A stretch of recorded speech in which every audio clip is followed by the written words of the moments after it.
गलियन गलियन गुरु फिरें, हमसे दीक्षा लो। स्वर्ग जाओ या नरक में, धोती रुपया दो। लोभी गुरु लालची चेला, दोनों नरक में ठेलम ठेला। लेकिन संतों का क्या हाल है? तपसी धनवंत दरिद्र ग्रही, कल कौतिक तात न जात कही। पहले जो संत महात्मा हुआ करते थे वो बहुत ही विरक्त हुआ करते थे, त्यागी हुआ करते थे, एक झोंपड़ी बना करके भजन कीर्तन किया करते थे। लेकिन आज के जो महात्मा हैं, बड़े बड़े आश्रम हैं उनके, और बड़ी बड़ी गाड़ियां हैं, BMW जैसी गाड़ियां हैं, किंतु आज जितना वैभव संपन्न होता है उतना ही वह महात्मा श्रेष्ठ माना जाता है, अच्छा माना जाता है। और अगर आप देखेंगे कि बंगला किसका है, त्यागी जी महाराज का है, और ये बच्चे किसके हैं कि ब्रह्मचारी जी के हैं। इतना शोरगुल कहाँ से हो रहा है कि मौनी बाबा के आश्रम से हो रहा है। तो इस तरह की बातों को देख करके आज नारद जी मन क्षुब्ध हो गया और सनकादि ऋषियों के पास गए। सनकादि ऋषि बोले कि नारद जी, आप तो हमेशा प्रसन्न रहने वाले व्यक्तियों में से हैं, लेकिन आज आपका मुंह इतना लटका क्यों है? तो नारद जी ने ये सब बातें बताई कि मैं जहाँ भी जाता हूँ मुझे आज के समय में इस तरह का माहौल दिखाई दे रहा है, मुझे कुछ अच्छा नहीं लग रहा है। तो सनकादि ऋषि उनको क्या बताते हैं कि आपको क्या करना चाहिए। आगे जाके भक्ति मैया मिलती हैं, भक्ति मैया से मिलते हैं नारद जी। तो आप इस एपिसोड में पूरा सुन पाएंगे।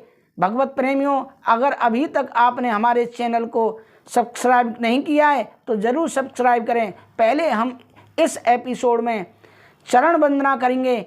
कभी भी हम कोई भी कार्य प्रारंभ करते हैं तो पहले हम स्तुति करते हैं और स्तुति के बाद कोई विषय हम रखते हैं। तो यह एपिसोड लगभग 30 मिनट का है, तो आप हमारे साथ बने रहें और ध्यानपूर्वक सुनें। अगर आप ध्यान से सुनेंगे तो अगला एपिसोड जो आएगा वह पूरा आपके समझ में आ जाएगा। राधे राधे, जय श्री राधे। अब हम आगे स्तुति करते हैं और फिर हम आपको भक्ति मैया की कथा सुनाएंगे। ध्यानपूर्वक सुने। जय जय श्री राधा रमण, जय जय नवल किशोर, जय गोपी चित चोर प्रभु, तो जय जय माखन चोर। वृंदावन सौ बन नहीं, नंदगाम सौ गाम, बंसी बट सौ बट नहीं, कृष्ण नाम सौ नाम।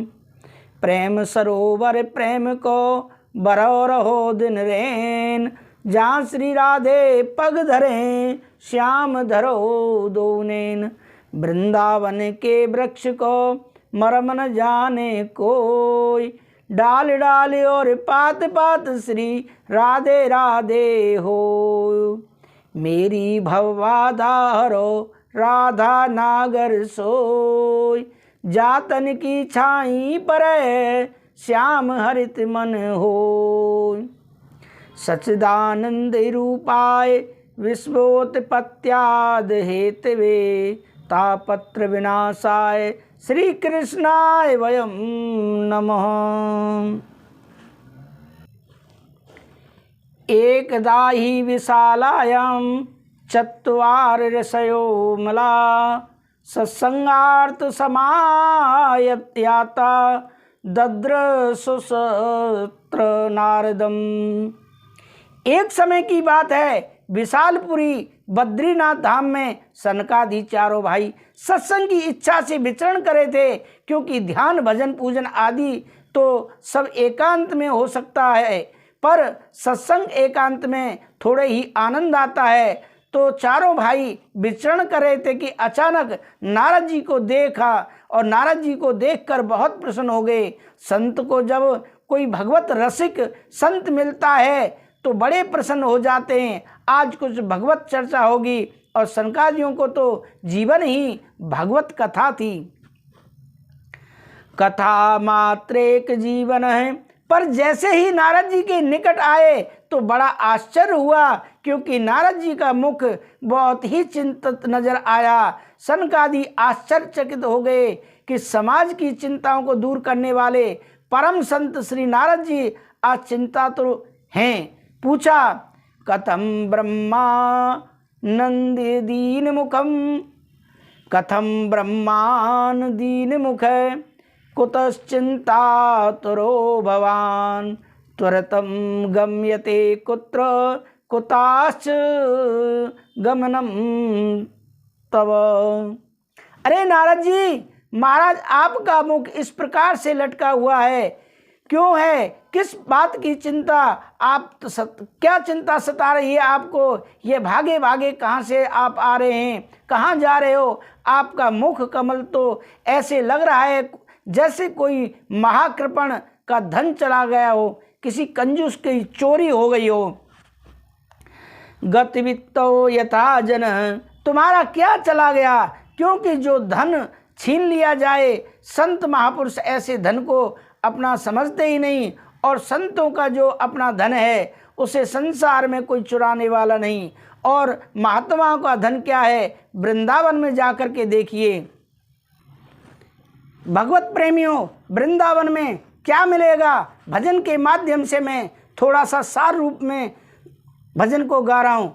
हमारो धन राधा श्री राधा श्री राधा, हमारो धन राधा श्री राधा श्री राधा, हमारो धन राधा श्री राधा, जीवन धन राधा राधा राधा राधा राधा, हमारो धन राधा श्री राधा, परम धन राधा राधा राधा राधा राधा, राधा घर आंगन में राधा, नित्य यमुना के तीर राधा, मोद प्रमोद राधिका राधा, नित्य यमुना के तीर राधा, प्राण बुद्धि मन राधा, राधा नैनों की तारा राधा, तन इंद्रियों में राधा, राधा मन है राधा धन, राधा राधा सब है राधा, राधा धाम सब है राधा, राधा भजन ध्यान है राधा, राधा जपो भजन तभी है राधा, राधे हरे सभी की व्याधा, राधा हरे सभी की व्याधा,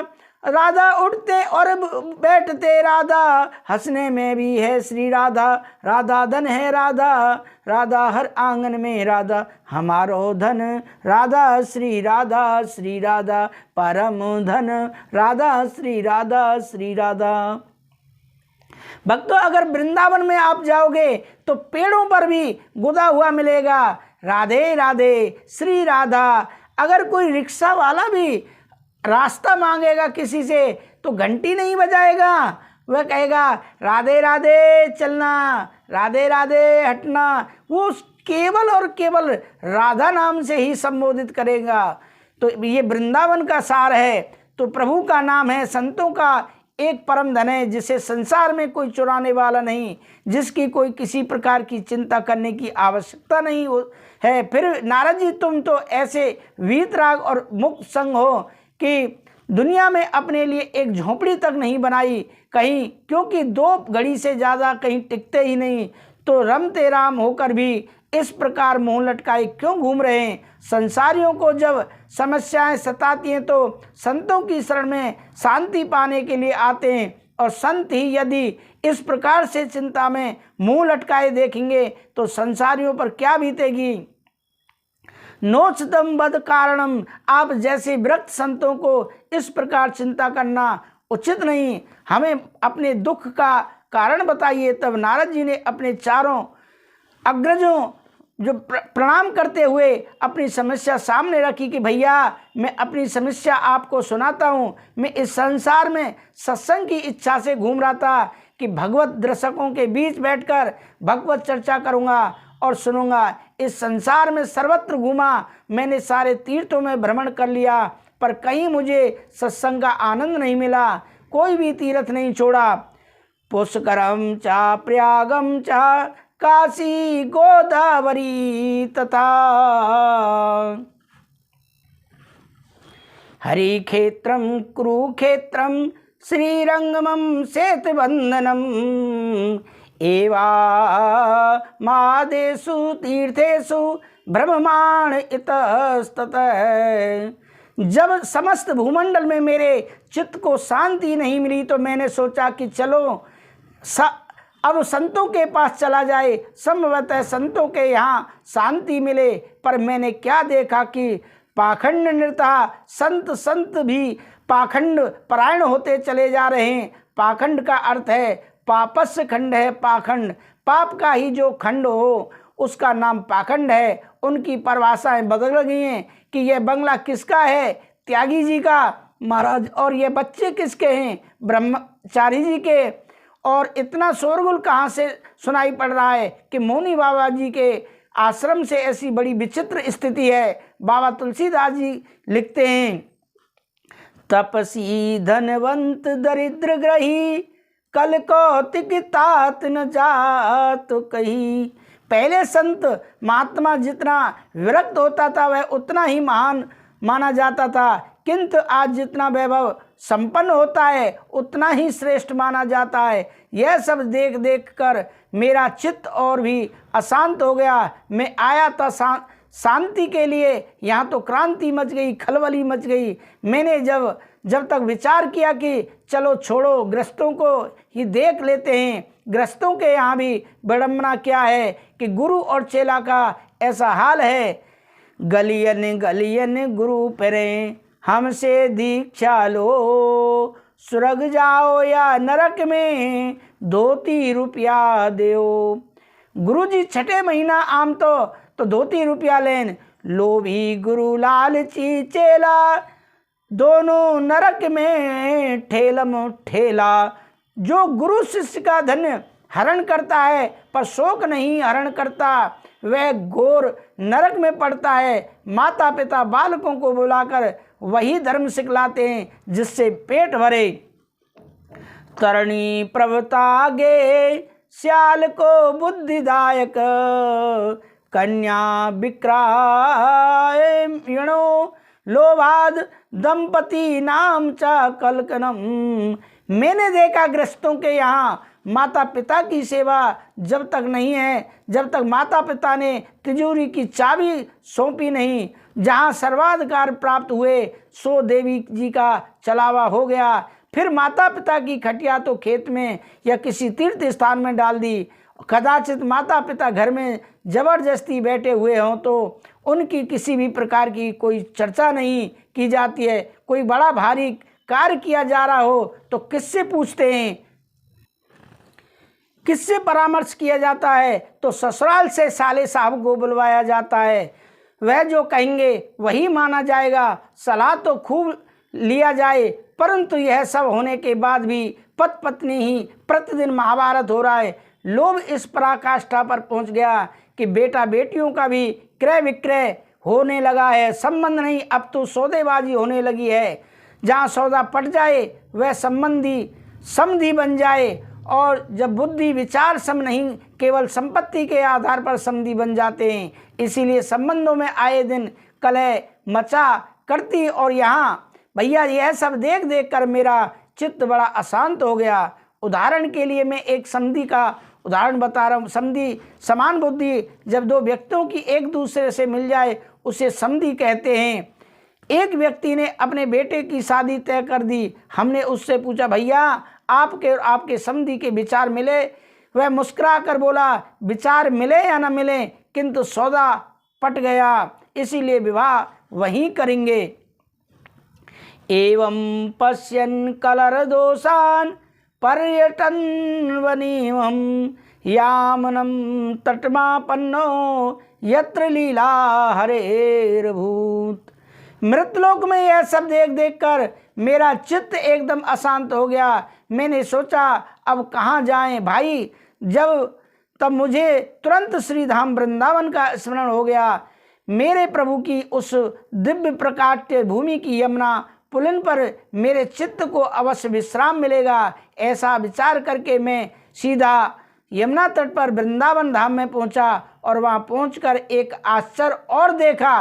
क्या आश्चर्य देखते हैं नारद जी, ध्यानपूर्वक सुने भक्तों। तत्राश्चर्यं मया दृष्टं श्रूयतां तन्मुनीश्वरा एकात तरणि तत्र निसन्या खिन्न मानसा। मैंने देखा कि एक युवती खिन्न मना होकर बैठी हुई आंखों से अश्रु प्राप्त कर रही है और दो बुड्ढे उसके सामने अचेतन अवस्था में पड़े हैं। तमाम देवियां उसको घेर कर बैठी हैं, कोई पानी पिला रही है और कोई पंखा कर रही है, कोई समझा रही है। मैंने सोचा ये बेचारी क्यों रो रही है, कौन है, चलकर मैं इसका कष्ट दूर करने का प्रयास करूं।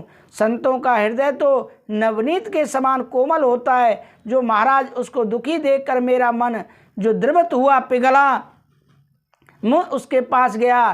फिर मैंने सोचा कि केवल देवियों का ही समुदाय बैठा है, यहाँ कोई पुरुष वर्ग नहीं दिख रहा।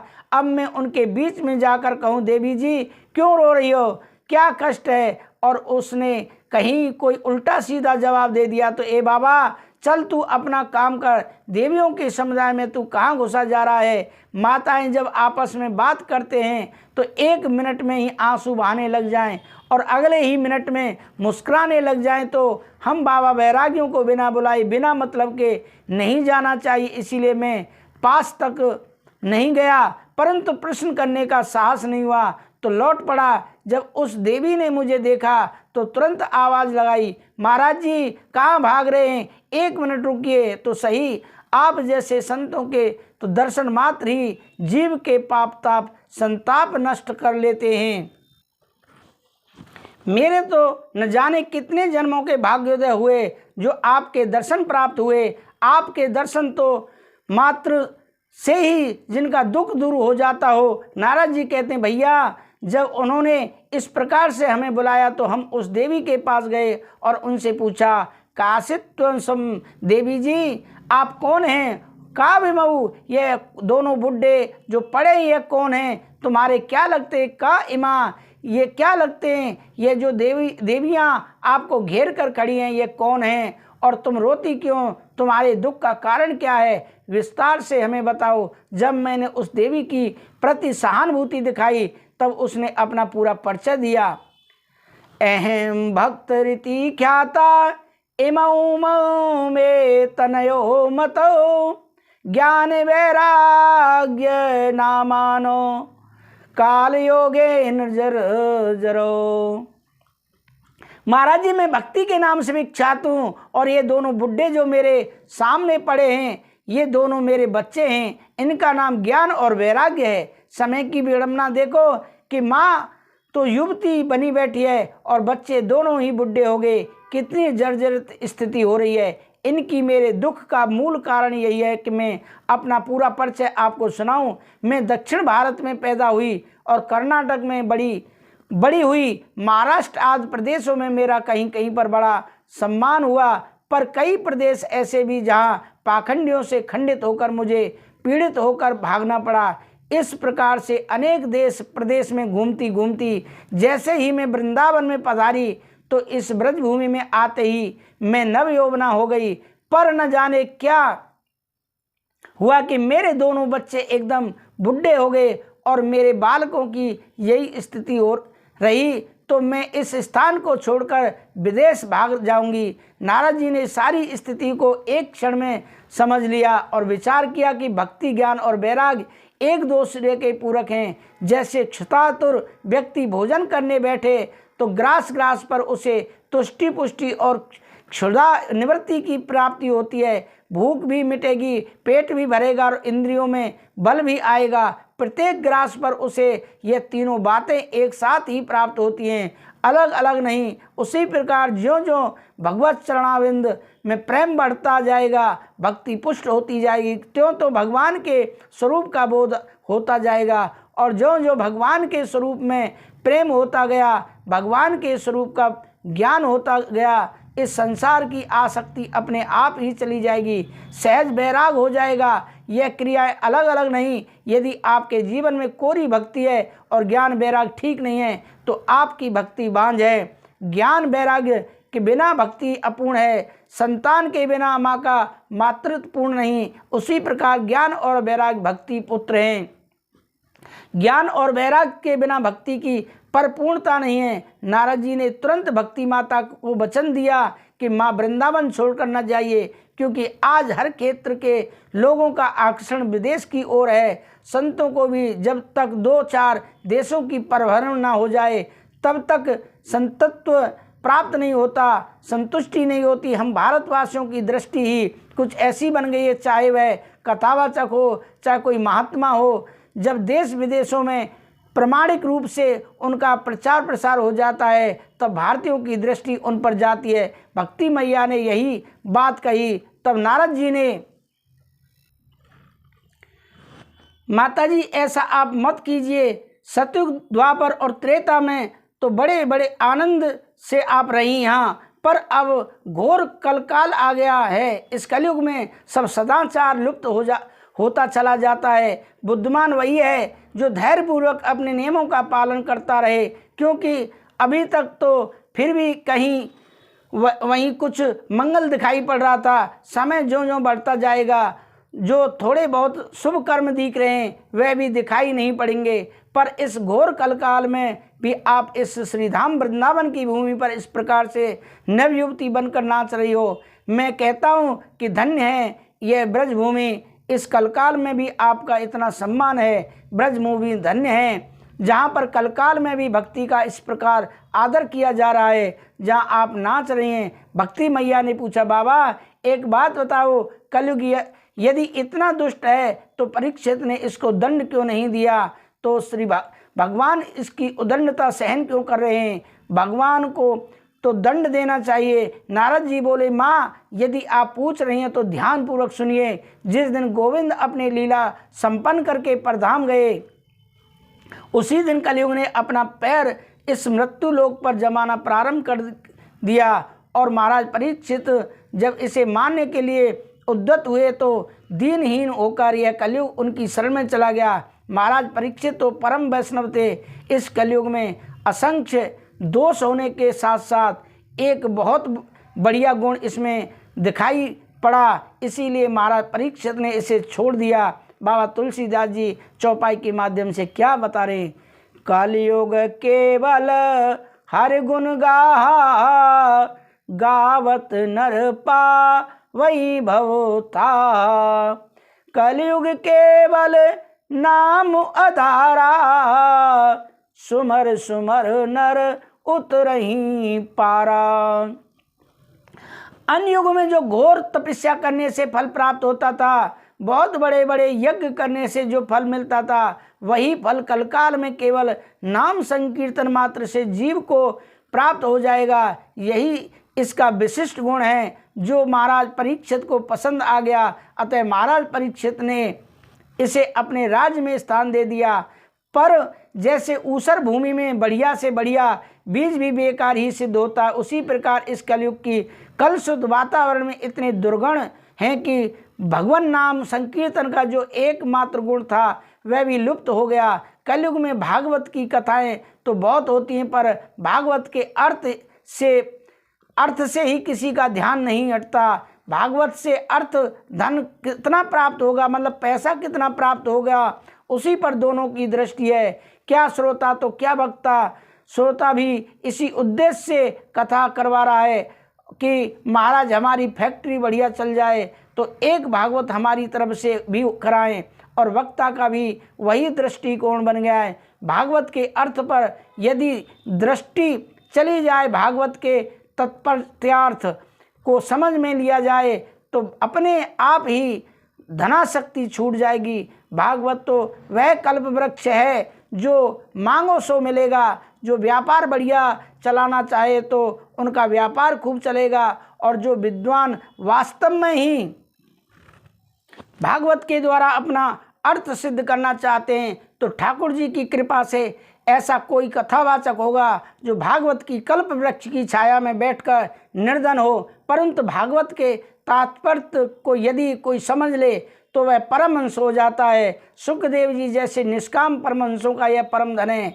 ये द्वेषवानाम धनम, परमहंसों का यह पावन संहिता। तुम्हारा लक्ष्य क्या है, तुम्हारी कामना क्या है, उसी की पूर्ति करेगा। भक्ति मैया को इस प्रकार से नारद जी समझा रहे हैं कि भक्ति मैया गदगद होकर बोली, नारद जी मेरे बड़े भाग्योदय हुए, आपके दर्शन मुझे प्राप्त हो गए। धन्य है नारद जी जिनकी महिमा स्वयं भक्ति मैया गा रही हैं।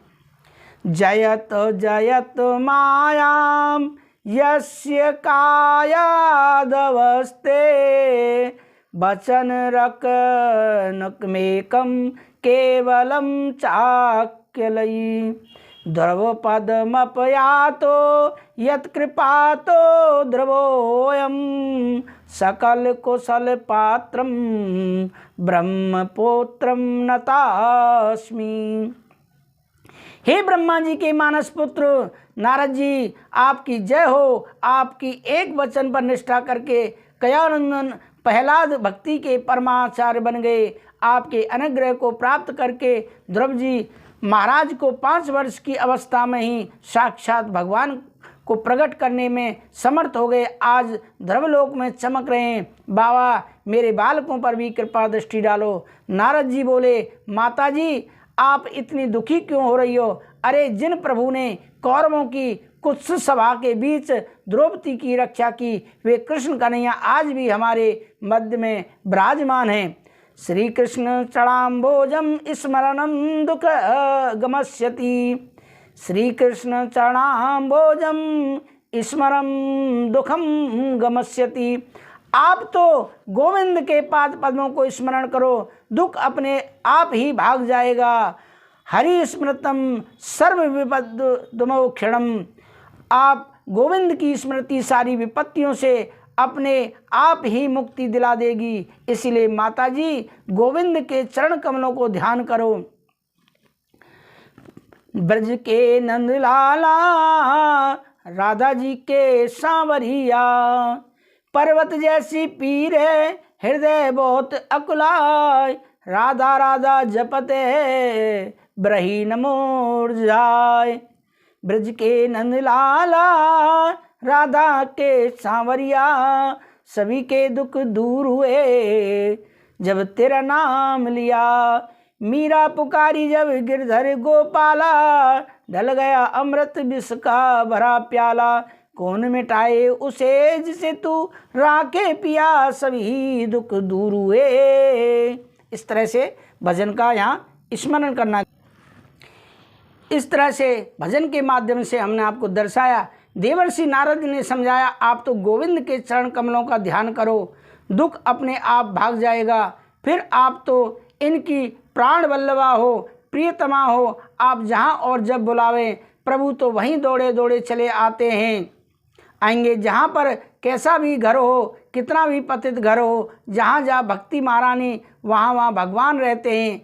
चाहे वह ब्याद का घर हो, बहेलिया का घर हो, रैदास का घर हो, मीराबाई का घर हो, किसी का भी हो, गजेंद्र का हृदय हो, बानर भालू का हृदय हो, भक्ति जहाँ जहाँ है वहाँ भगवान आए बिना नहीं रह पाते। प्रियतम प्रभु अपनी प्राण वल्लभा के पीछे लगे रहते हैं। इस प्रकार भक्ति की बड़ी महिमा नारद जी ने गाई।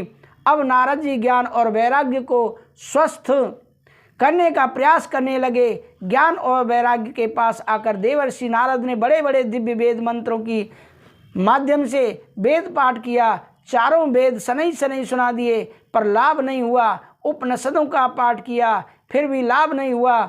सबका सार भगवत गीता भी सुना दिया, वह भी एक बार नहीं। गीता पाठ ही मोहर मोहर अनेकों बार भगवत गीता का पाठ सुनाया। थोड़ी सी चेतना आई परंतु फिर गिर गए। अब नारद जी को चिंता होने लगी।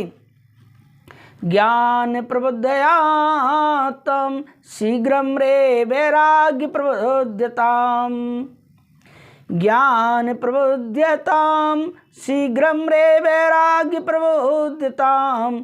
ज्ञान खड़े हो जाओ, वैराग्य सावधान हो। बहुत प्रयत्न करने पर जब कोई लाभ नहीं दिखा तो नारद जी को चिंता हो उठी कि अब क्या करूं। मेरे तो औषधालय में जितनी चूरन चटनी थी सब चटा दी। इन दोनों का तो स्वास्थ्य ठीक नहीं हो रहा। अब कौन सी दवाई पिलाई जाए। उसी समय आकाशवाणी हुई। उद्यम सप्रेस्तिम भवस्यति न संशय।